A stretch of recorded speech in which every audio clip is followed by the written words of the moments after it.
Consequential theory of business ethics ये कहती है कि किसी भी एक्शन के रिजल्ट्स बताते हैं कि ये एक्शन सही था या गलत था। अगर तो उस एक्शन की वजह से बहुत सारे लोगों को फ़ायदा हो रहा है तो वो एक्शन सही था। लेकिन अगर हम पेपर देते हैं, पेपर देने के रिज़ल्ट के बाद पता चलता है कि बच्चा पास हुआ है या फेल हुआ है, दैट मीन्स उसका रिज़ल्ट डिसाइड करे कि उसको कितनी समझ लगी है, उसको कितनी नॉलेज है, या फिर उसने किस तरह का पेपर दिया था। इसमें दो थ्योरीज आ जाती हैं। पहली है ईगोइज़म, दूसरी है यूटिलिटेरियनिज्म। ईगोइज़म क्या कहती है कि इसके अंदर वो सारे डिसीजंस आ जाते हैं जो कि इंडिविजुअल के अपने गेन के लिए होते हैं। अगर हम किसी बिजनेस ऑनर की एग्जांपल ले लें या फिर एम्प्लॉयर एम्प्लॉय रिलेशन की बात कर लें, एम्प्लॉयर एम्प्लॉय को जॉब पे रखता है कि एम्प्लॉय जो है वो मुझे प्रॉफिट जनरेट करके देगा। मैंने सेल्समैन को अपॉइंट किया है क्योंकि सेल्समैन मुझे सेल निकाल के देगा मेरे प्रोडक्ट की, जिससे मुझे प्रॉफिट होगा, तब मैं उस बंदे को सैलरी दूंगी या फिर उस बंदे को मैं इंसेंटिव्स दूंगी। ईगोइज्म में भी आगे दो टाइप्स आ जाती हैं, पर्सनल ईगोइज्म और इम्पर्सनल। पर्सनल में मैं सिर्फ अपना बेनिफिट देख रही हूँ, लेकिन इम्पर्सनल में मैं लोगों का बेनिफिट देख रही हूँ। हो सकता है कोई बंदा अपनी फैमिली की वजह से ईगोइस्टिक हो रहा है कि मेरी फैमिली को इससे क्या बेनिफिट होगा, मेरी सोसाइटी को इससे क्या बेनिफिट होगा अगर मैं ये एक्शन लेता हूँ। कोई बंदा देख सकता है कि मेरी कास्ट के लोगों को क्या बेनिफिट होगा।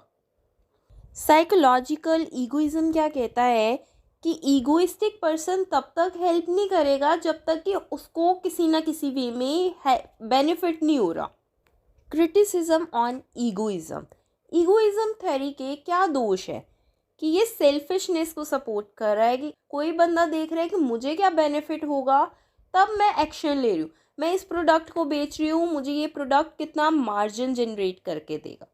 नेक्स्ट पॉइंट हम बात करते हैं, egoism is not really a moral theory. ये मॉरल थ्योरी नहीं है। क्यों? क्योंकि ये सबसे पहले मेरे बारे में मैं सोच रही हूँ, मुझे बेनिफिट हो रहा है, मैं तब दे रही हूँ, वो प्रोडक्ट को सेल कर रही हूँ। नेक्स्ट हम बात करते हैं, it's not a sound theory. As per the theory जितने भी एक्शंस लिए जा रहे हैं वो सेल्फ इंटरेस्ट के लिए जा रहे हैं, लेकिन अगर नेचुरल कैलेमिटीज आ जाए, कहीं पे फ्लड आ जाए, कहीं किसी जगह पे अर्थक्वेक आ जाता है, तो हम तो एक दूसरे की हेल्प ही नहीं करेंगे क्योंकि हम सेल्फ इंटरेस्ट को देख रहे हैं। नेक्स्ट थ्योरी की बात करते हैं, यूटिलिटेरिज्म।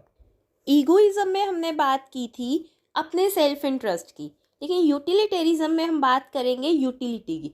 हमने इकोनॉमिक्स में पढ़ा था, +2 में के +1 में चैप्टर है एक यूटिलिटी का, जिसके अंदर हमने डेफिनेशन पढ़ी थी, want satisfying power of a commodity.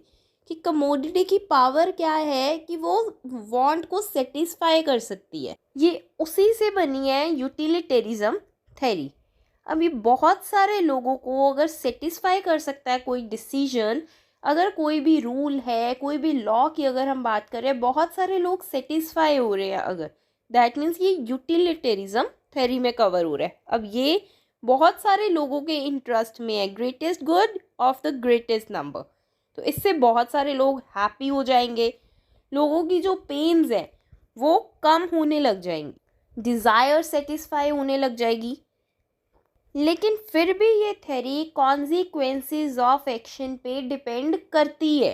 At the end हम इसके अंदर भी रिजल्ट ही देख रहे हैं कि कितने लोगों को कितना फ़ायदा हुआ, कितने लोग इससे हैप्पी हुए। हम इसके अंदर भी रिजल्ट्स ही रहे हैं। नेक्स्ट हम बात करते हैं टाइप्स ऑफ यूटिलिटेरिज्म। वो भी दो तरह के आ जाएंगे, एक्ट यूटिलिटेरिज्म कि इस एक्ट को करने से लोग सेटिस्फाई हो पा रहे हैं, उनकी डिज़ायर जो है वो सेटिस्फाई हो पा रही है। नेक्स्ट है रूल यूटिलिटेरिज्म, कि इस रूल को फॉलो करने से कितने लोग सेटिस्फाई हो पा रहे हैं, जैसे हम रोड रूल की बात कर सकते हैं।